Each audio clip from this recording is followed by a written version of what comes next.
Olá, PC! Seja muito bem-vindo ao meu canal Papo de Consultório, comigo, Eline Oliveira. Eu sou psicóloga clínica e especialista em terapia cognitivo-comportamental e esse é o segundo vídeo da nossa série sobre distorções cognitivas. No primeiro vídeo, a gente discutiu a respeito, afinal de contas, o que são as distorções e como que elas influenciam nas dificuldades e também nos transtornos que os nossos pacientes apresentam.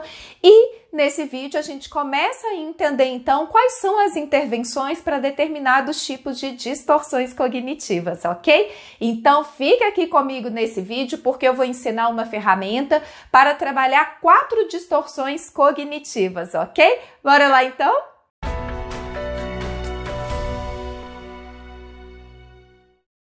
Bom, então, eu deixei no meu canal do Telegram a minha lista, a mesma lista que eu uso no meu consultório com os meus pacientes, das distorções cognitivas principais. Então, se você ainda não está lá inscrito no canal, vá se inscrever lá no canal do Telegram para você ter acesso a essa lista e vários outros materiais também exclusivos que eu disponibilizo lá no meu canal, ok?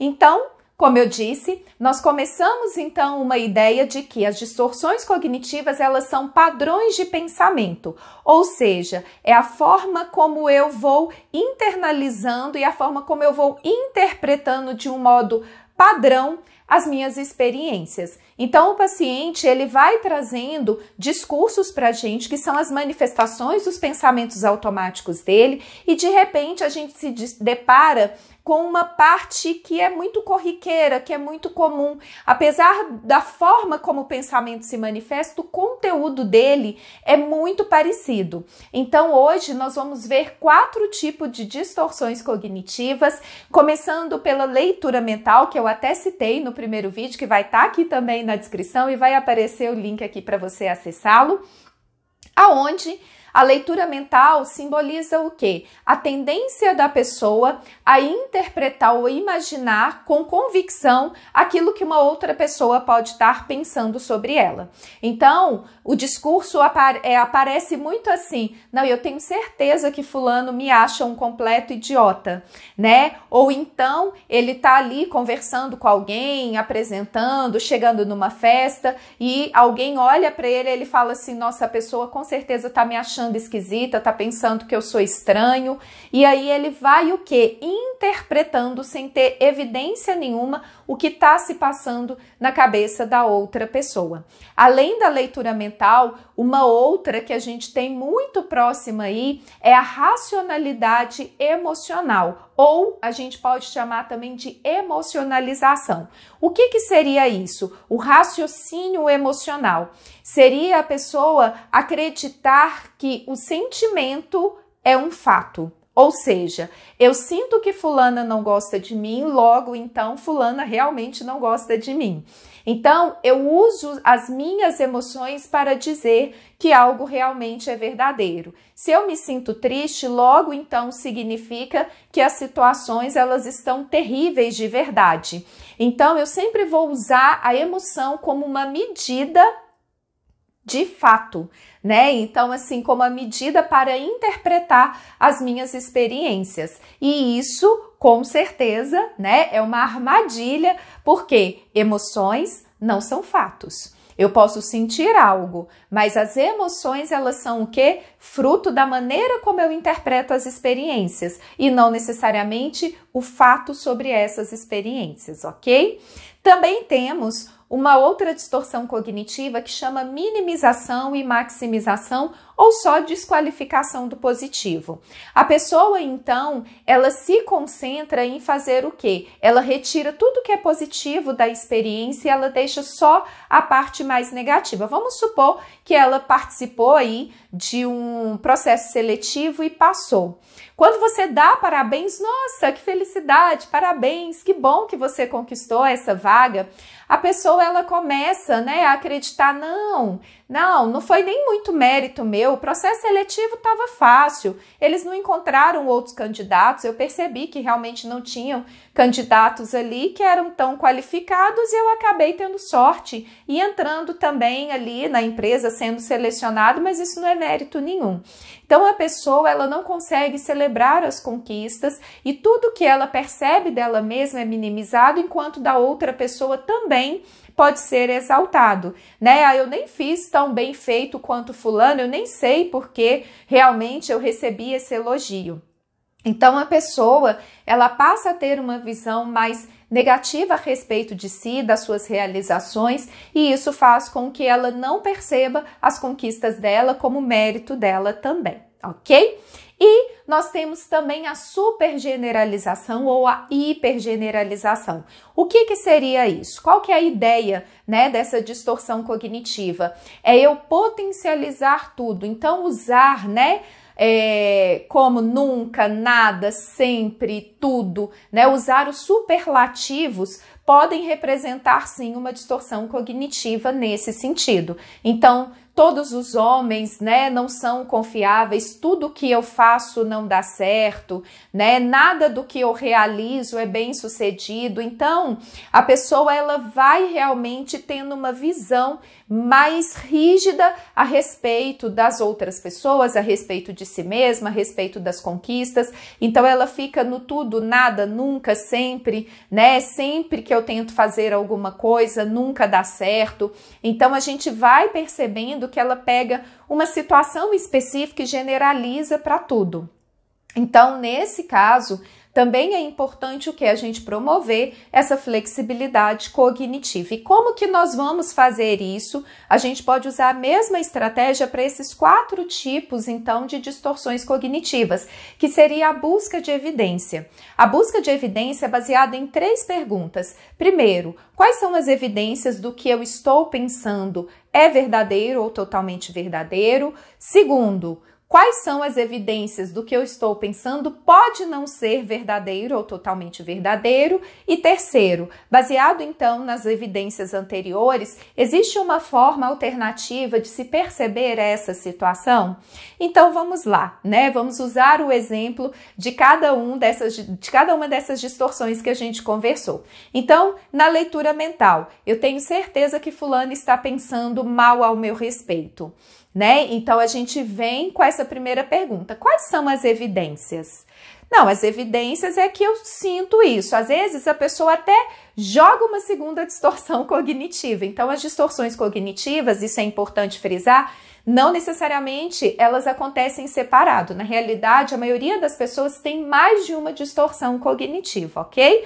E aí, elas podem se manifestar assim, em conjunto também na situação.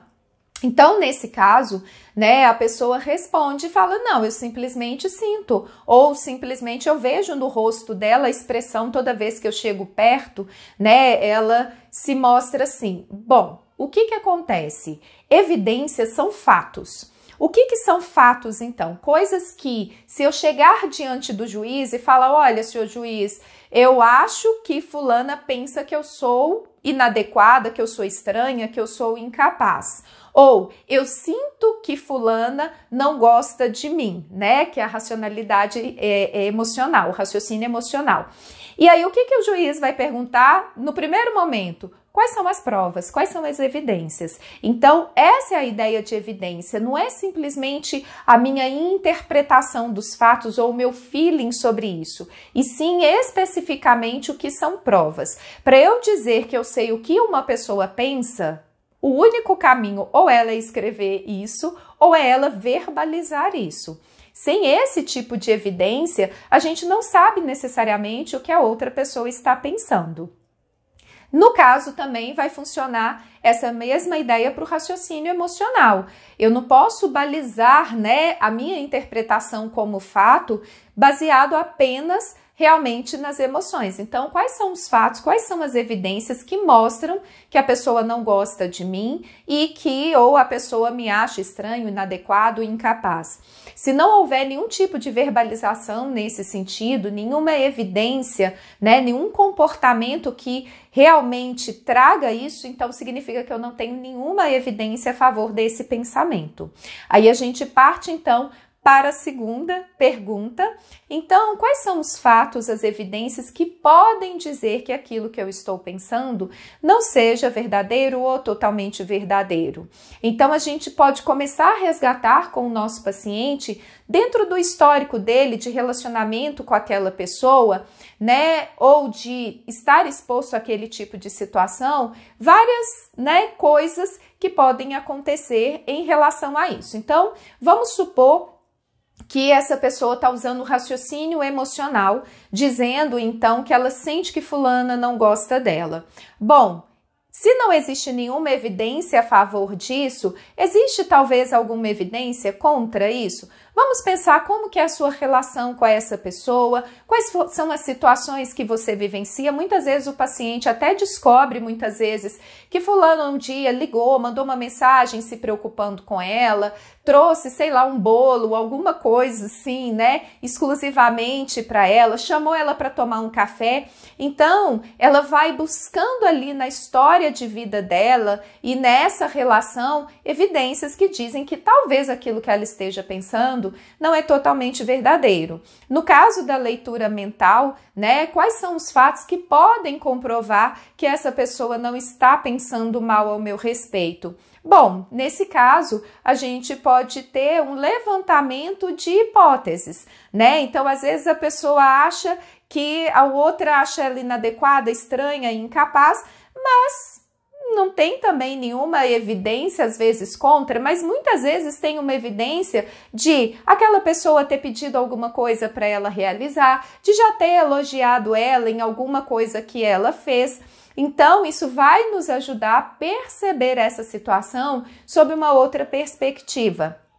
Então, isso nos leva à terceira pergunta. Baseado nas evidências, né, contra e a favor, existe uma outra maneira de entender essa situação? Então, uma vez que a gente não tem evidências que realmente mostre que a pessoa pensa X sobre mim e também que ela sente, né, que o meu sentimento é verdadeiro em relação ao que eu acredito que a outra pessoa gosta ou não de mim, então existe uma outra maneira alternativa de se pensar, né, de se interpretar essa situação.